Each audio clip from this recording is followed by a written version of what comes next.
When we created BUUT, we said to the team, there's 2 guiding principles that you have to adhere to. The first one is all your decisions have to work towards the fastest possible time to market. And the second one was don't bother the mothership. You are on your own. You just go and build it. How do you build with the speed of a startup when you're operating at the scale of a major bank? How do you reach new customers while serving the ones you already have? And how do you keep the spirit of a startup alive inside of a bank that's been around for 100 years? ABN AMRO has answered these questions. This week on Fintech Files from BCG Platinion, we're joined by Annerie Vreugdenhil, Chief Commercial Officer for Personal and Business Banking at ABN AMRO, to explore how a major incumbent is rethinking who a bank is for and what it can be.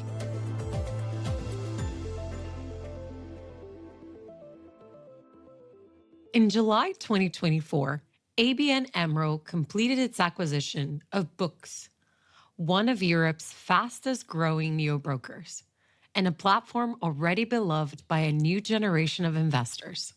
A year later, in September of 2025, it launched BUUT, a full-service digital bank built from scratch in just 12 months, designed specifically for teenagers.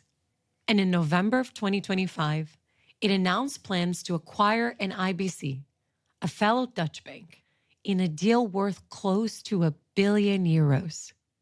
3 moves, 18 months, each one pointing in a different direction. Younger customers, established scale, digital-first infrastructure. So what's driving all of this? ABN AMRO is one of the larger banks in the Netherlands, which means that we are everything to everybody. We're a universal bank in the Netherlands. We also have activities in other Northwest European countries. But especially in the Netherlands, it's a mature market, it's a mature economy. So growth is something that you really have to work very hard for. So actually, when you look at our client base in the Netherlands, the challenge for universal banks like ourselves is that you have to be very mindful of elderly people who are not very digital or who have very different needs. But also you have to cater for the special wishes of Gen Z, Gen Alpha, and everybody who's coming afterwards. So they are obviously digital natives. They have grown up with Instagram and TikTok. They expect the same kind of flows and service from the bank. So that's why we are constantly thinking about how can we actually increase our market share, increase our position with those generations? How can we be very attractive to them and really cater for their needs?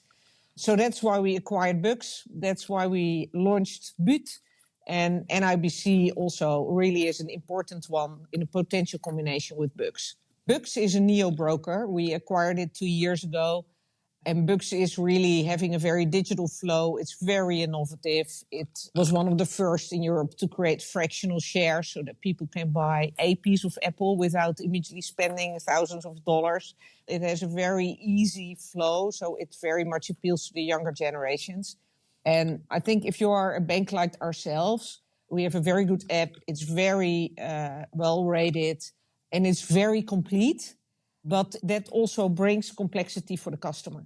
So sometimes it's better to really have a specialized segment, especially for other generations who expect a different kind of flow. And there we decided, well, to attract the younger generations to, in this case, at least our market share, we acquired BUX. So what we immediately did is that ABN AMRO clients can access BUX from their ABN AMRO app. So they can become a client of BUX as well from their ABN AMRO app. So that is very seamless for people. And obviously people ask me then, aren't you worried about cannibalization of your client base?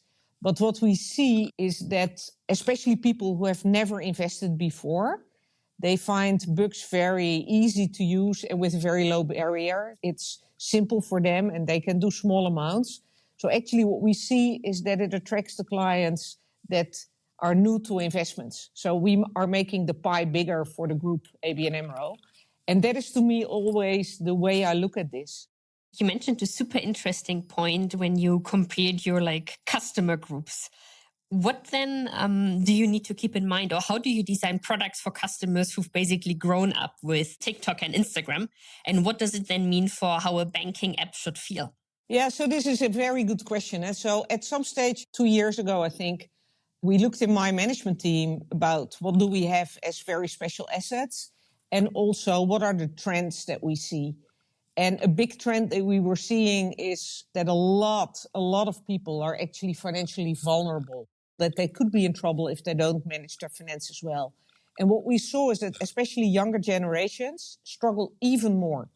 So a banking app still has the logic of 20 years ago, where you would go to a branch or you would get a daily statement in paper where you get your information from. But this doesn't connect to the people who are used to, for instance, Instagram or TikTok.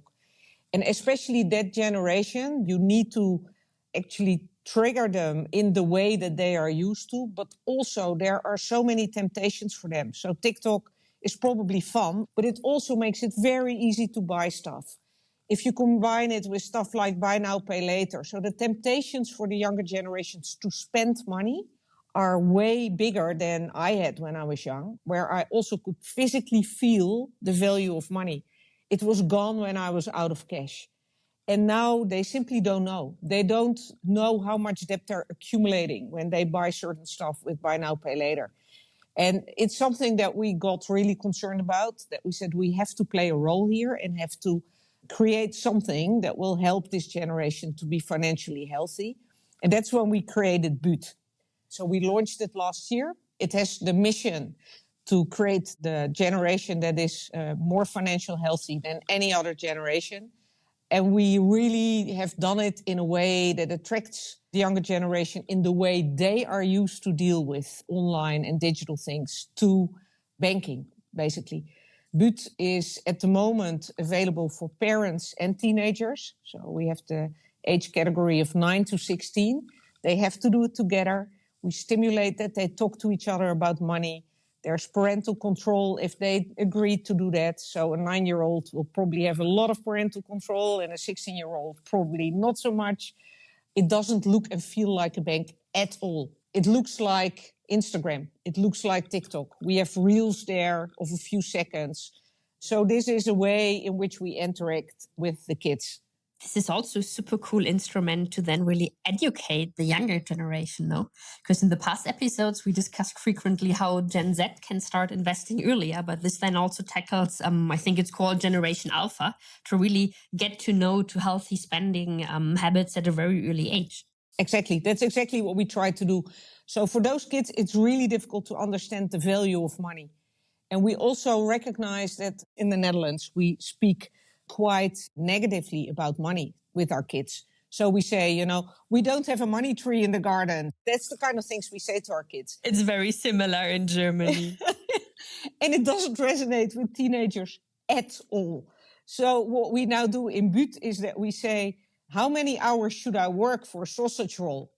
And that triggers the thinking of kids about money. Then think, okay, yeah. If this is how many hours I have to work, maybe I don't spend so much on sausage rolls. So it's really our intention to create a financially healthy generation and to have kids and parents speak about money and get a behavioral change going. And I was so happy. So we launched officially in September last year.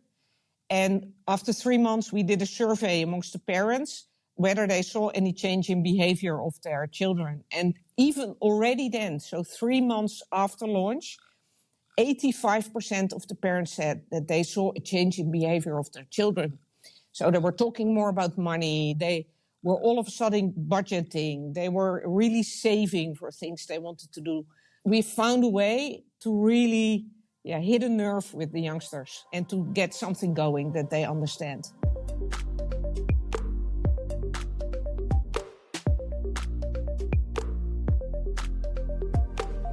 I can imagine that running such innovative projects or such a cool innovation strategy can sometimes also be challenging, since ABN AMRO is also considered like a bit more traditional bank when you compare it to having very lean neobank operators here. Can you share a bit of what are the biggest challenges from an innovation strategy point of view? Yeah, for sure. So there's also benefits. And let me start with that. So actually, when we created BUUT, so when we started with the plan, we said to the team, there's 2 guiding principles that you have to adhere to. So the first one is all your decisions have to work towards the fastest possible time to market.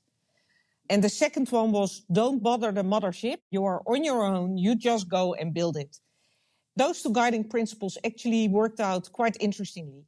So we did a lot of things separately. We have a complete separate tech stack. We have a different architecture. It was built in just 12 months.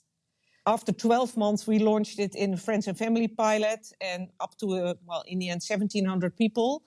And 3 months later, we had the official big launch where everybody... This is super fast. It's super fast. But interestingly enough, this period was shortened with 4 months because in the end, we did use the mothership.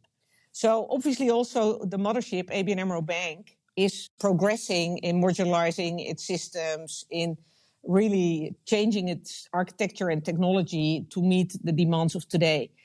And we came to the conclusion at some stage that by using the APIs of the bank for a couple of the critical processes, we could actually accelerate our launch with 4 months. So there's a couple of items where we actually do use the bank, and the connections make it better, faster, also easier on some critical processes where you have to get it right. So the combination of the 2 actually works really well. And then obviously there's also challenges. Up to launch, everything's fine.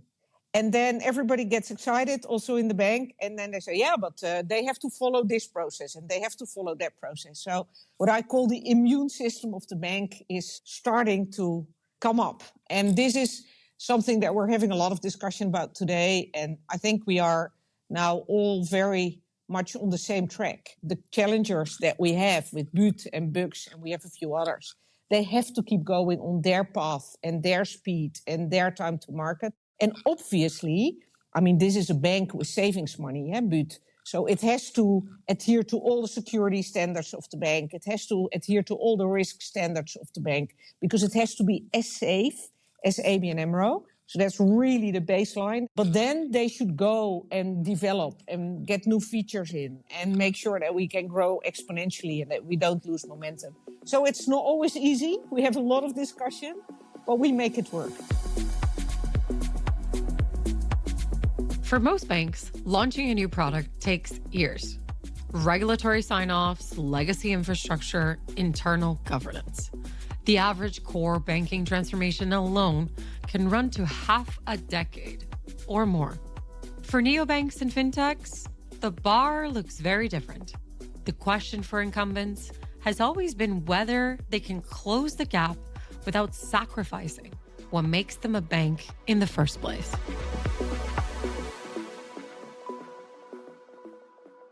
How do the different teams then interact internally, like the challenger brands and the traditional bank? So what we did is all our challengers are together in a separate building, which is far enough away that people cannot walk over, so they cannot be there all the time. But it's close enough that I can be there often. So that's a little bit how we organize it. So they have their own teams, their own structures, their own way of working. And obviously there's a lot of interaction with the bank. But this is literally by creating physical distance. It also helps in keeping them a bit safeguarded from being morphed into the bank. And from an organizational structure, so you then basically move between the 2 buildings. Then what about your teams? Or like I'm more curious also about the IT itself. How does this then work organizationally? They are pretty much autonomous, but not completely. Yeah? So my chief innovation officer or my chief IT officer in my management team for all my responsibilities is also very involved with BUUT and the other challengers. Simply because I need somebody on my side who will tell me this is good enough, this is safe enough. So he's as much involved as I am. But then the head of BUUT, he has his own teams below him. So we try to limit the number of hierarchical lines to those teams because then we will spend a lot of time on internal governance rather than on building new features. But it's a constant juggle. We're constantly thinking of how do we have to adjust? Should we adjust? No, maybe yes. How do we do that? It's a very interesting thing to do with the combination of the 2. But the combination also has its benefits. And that keeps everybody motivated to constantly think of the right way to do it. use the benefits of the combination and keep it separate where it adds value. How do you then decide about whether you build something or buy something here, specifically with all the options you now have through your neobanks? Yeah, that's a very, very good question. So for BUUT, we actually partnered a lot. So the core banking system is Mambu. We didn't use the whole box, but we used parts of it. Mambu is a cloud-based core banking platform, modern modular software that handles the behind-the-scenes operations of a bank. Unlike the legacy systems most incumbents are still running on, it's built on to be updated quickly and integrated with other tools, which is part of why it's become a popular choice for banks looking to build and launch new products. We needed a very good virtual card management system. And we found a young company in Brazil called Pismo that we partnered with. And fortunately, which made our life a little bit easier, Pismo was acquired by Visa, and we already had contracts with Visa, so we could use the master agreements. And then there's a lot of stuff we build ourselves. So especially what you want to build yourself is the differentiating factors, which is obviously your look and feel. And the look and feel is completely different than you've ever seen as a bank. So it's a nice little anecdote. So when we started to test BUUT with potential clients in the Friends and Family pilot, the children immediately got it. So the flow was so intuitive to them and so natural to them. But parents, they were really thinking, what on earth is this? And we had to explain to them that it was actually a bank. So we then changed the payoff that we now have in the marketing to say a bank that does it a ticky different, because we had to make clear it was actually a bank. It doesn't look like it at all. It has payment jars. You can have more than one payment jar. So you can have one for lunch at school. You can have one for fuel for your scooter. You can have whatever you want. You can make as many as you want. You have savings jars. And there are little colorful tiles on your app with which you can pay. So you have a bank pass, obviously. And before you pay, you can select from which jar you will pay this. You can ask for money when you have been babysitting and then have it immediately in the right jar. So it's a very different setup and system than people are used to. And with the video reels, so that's the top part of the little iPhone screen, because that's what you're looking at. It's just on mobile. The top is your jars, your payment jars and your savings jars. And the bottom part is reels, like on Instagram. So I don't want to imagine my own dad trying to navigate this. I think when you have not grown up with this, it's super tricky, no? Yeah, but the interesting thing is, so we really had to tell people it was actually a bank. But now the parents, really large part, more than 50% of the parents are saying, I want this for myself as well. Because it's so easy to manage money in this way that they also want it. And I say, well, we will have 18 plus in the summer, and then it will still content-wise be tuned to different age groups. But at least they can use the functionality. So I'm looking forward to that phase, I must say.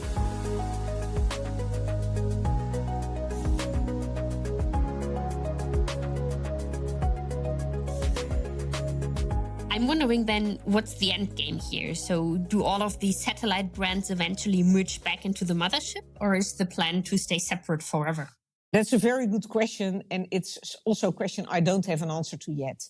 This is really the phase in which we grow our challenger brands exponentially, and we have more than BUX and BUUT that we just touched upon. But that's the big game at the moment. We have to grow them. We have to get to exponential growth. And then let's see, because it's also a different tech stack.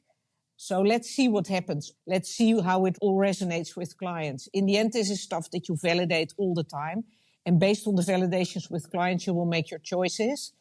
So you mentioned already earlier that you're having Mambu as a core, which is a super modern core banking system, you're API based. But if you now were to advise other incumbent banks on modernization, what would you tell them to do, or maybe also not to do? Core bank migration is one of the most difficult things I think you can do as a bank. And I know. I've also experienced this quite sometimes. I've once done it. It was a trajectory of 7 years and it succeeded, which is already a big thing in itself. There's a lot of technology out there. Mambu is one. There's other ones as well. But in the end, you have to be ready for a migration. And a migration really requires that you clean up your shop internally first. So the worst thing you can do is migrate broken processes or migrate a zillion number of exceptions you have once built for one client. The biggest thing you have to do is really make sure that you are standardized and super digital and straight through already before you move. And that is something you have to do as an incumbent bank anyway. So it's a good trajectory to have. And I wouldn't start migrating a core bank before we have done that to a very, very large extent. But migrating a core bank is not something I'm looking forward to be very honest. But if you have done it recently, I think it also gives you a bit of time then until the next migration or even core banking upgrade is due.